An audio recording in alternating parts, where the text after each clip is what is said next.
Principal Clay, the Royal Foundation, Councilmember Ramsey, and her staff for organizing today's outstanding and very important event. Gentlemen, I am here today to remind you, we are all here to remind you about how great your destiny is. My name is Kenneth Polite. As has been mentioned, I serve as the United States Attorney for the 13 parishes that make up Southeast Louisiana.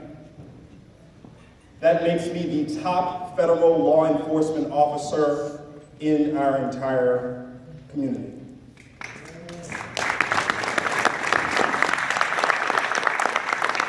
And I say our community because this is my community as well. This is my hometown. I was born and raised here in New Orleans, first in the Calio Project, raised by family members living in the Lafitte Project, grew up in the Lower Ninth Ward. Born, like many of you and many of your family members, at Charity Hospital. Right now, I supervise over 120 employees, and our major responsibility is to try to protect all of our region. We deal with a lot of very important cases and matters, things like national security, healthcare fraud, tax fraud.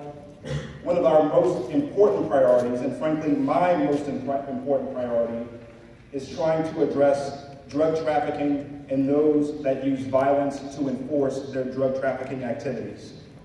These are individuals who terrorize the streets of our communities all too often, preventing us from sleeping soundly in our beds at night.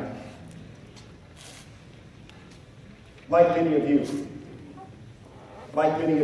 I know all too well the scourge of violence in our communities. How many of you have lost a loved one to the streets of New Orleans? Raise your hands. To violence in our streets. Notice my hand is up as well.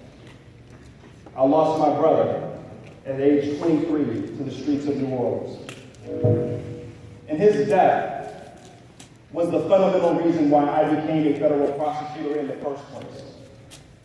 To prevent other individuals and other families from suffering the same harm and the same pain and suffering that I've had to endure and that my family has had to endure. So that's one of the most important priorities that we have, trying to address violent crime in our communities. An equally as important priority for me is trying to make sure that people avoid the criminal justice system altogether. By making sure that people like yourselves are staying on the right track and doing the right things in life. And that's the reason. That's the reason why all of these gentlemen here have given up their time today to be with you here today. Like I said at the outset, I'm from exactly where all of you are from. My mom was 16 years old when she had me, living in the Calio Project. Later, she raised 3 boys, all in the Lower Ninth Ward. We all graduated from high school. We all went on to college. Statistically, that is not supposed to happen, but it is certainly possible. I went on to serve as the student body president of my high school, De La Salle High School. I graduated as the first, and to this day, the only African-American valedictorian of that school.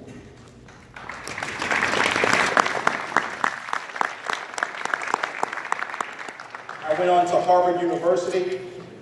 I went to Georgetown for law school. I've worked for prestigious law firms. I've clerked for prestigious judges. And today, at age 39, I now serve as your U.S. Attorney. I am the second youngest United States Attorney in this entire country.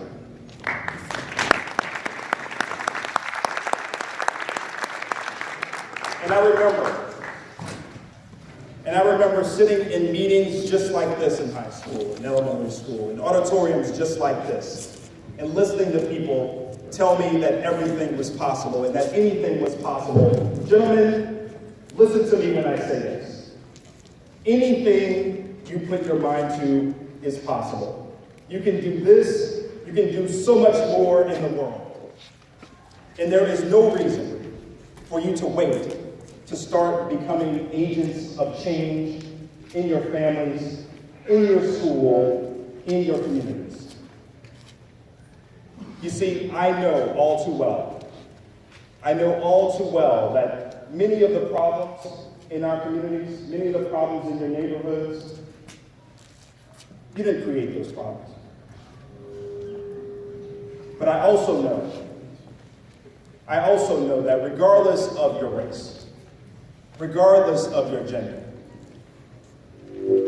regardless of your religion, regardless of how much money you have, you can be part of the solution to those problems.